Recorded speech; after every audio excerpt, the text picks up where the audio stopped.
আসসালামু আলাইকুম ওয়া রাহমাতুল্লাহি ওয়া বারাকাতুহু। বিসমিল্লাহির রহমানির রহিম। প্রিয় বন্ধুরা, আজ আমরা প্রবেশ করব শব্দের অতলান্ত গহ্বরে, যেখানে শব্দ আর নীরবতার সীমারেখা মুছে যায়। সেইখানেই থাকে মন্ত্র। ধ্যান সাধনা এই পর্বে জানব মন্ত্রের গতি, শক্তি আর আত্মার সঙ্গে তার নিবিড় সম্পর্ক। চলুন শুরু করা যাক। প্রথমে আসা যাক মন্ত্র কি। মন্ত্র শব্দটি এসছে মন অর্থাৎ চিন্তা এবং ত্র অর্থাৎ মুক্তি থেকে, যা চিন্তাকে মুক্ত করে। এটি শুধু ধ্বনি নয়, এটি একটি তরঙ্গ, এক রূপান্তরের চাবিকাঠি। প্রতিটি মন্ত্র এক একটি কম্পন, কখনো জাগ্রতকারী, কখনো প্রশান্ত দানকারী। এখন আমরা জানব শব্দের আধ্যাত্মিক গতি ও শক্তি সম্পর্কে।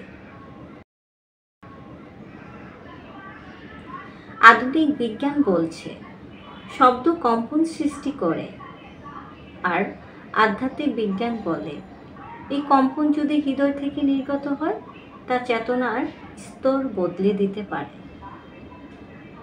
উদাহরণস্বরূপ, ওম হল বিশ্ব চেতনার আদি ধ্বনি। প্রতিটি মন্ত্রে আছে নির্দিষ্ট বীজ শব্দ, যেমন হিং, শ্রিং, ক্রিং, যেগুলো নির্দিষ্ট দেবত্ব বা শক্তিকে আহ্বান করে। একটি প্রাচীন মন্ত্রের ব্যাখ্যা, যেমন গায়ত্রী মন্ত্র।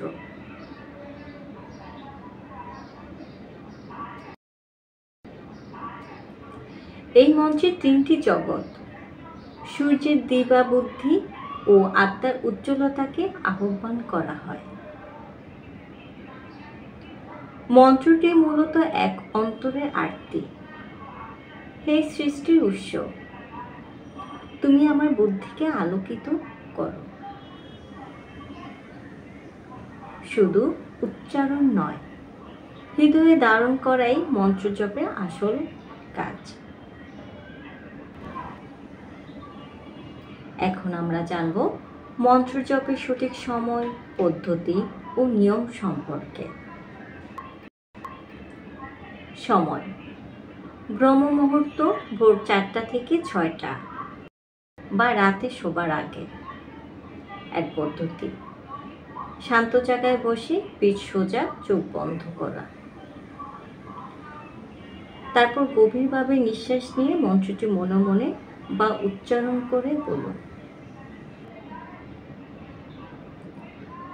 রুদ্রাক্ষের মালা বা এক নির্দিষ্ট সংখ্যক বার জপ করুন, 108 বার শ্রেষ্ঠ। এর নিয়ম হলো হৃদয় থেকে বলুন, মন্ত্র শুধু মুখে নয়, অনুভবে আসুক। নিয়মিততা বজায় রাখুন। মন্ত্র জপ অভ্যাসে পরিণত হলে শান্তি, শক্তি নিজে নিজে জেগে ওঠে। বন্ধুরা, মন্ত্র এক নিঃশব্দ যুদ্ধ তোমার মনের অস্থিরতার বিরুদ্ধে। যখন তুমি একাগ্রতায় প্রবেশ করো, শব্দ তোমার শব্দহীনতায় পৌঁছে দেয়। সেখানেই জন্ম নেয় সাধনার পরিণতি।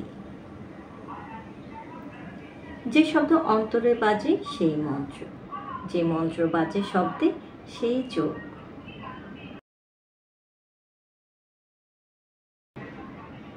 বন্ধুরা, তোমার প্রিয় কোন মন্ত্র আছে নিচে কমেন্টে জানাও। আর যদি এই ধ্যানে একটি মন্ত্র দিয়ে যাত্রা শুরু করতে চাও, তবে আজ থেকেই শুরু করো ওম শান্তি শান্তি শান্তি দিয়ে। পরের পর্বে আমরা জানব ভক্তি, প্রেম ও বিশ্বাস কিভাবে সাধনার মূল শক্তি হয়ে ওঠে। খোদা।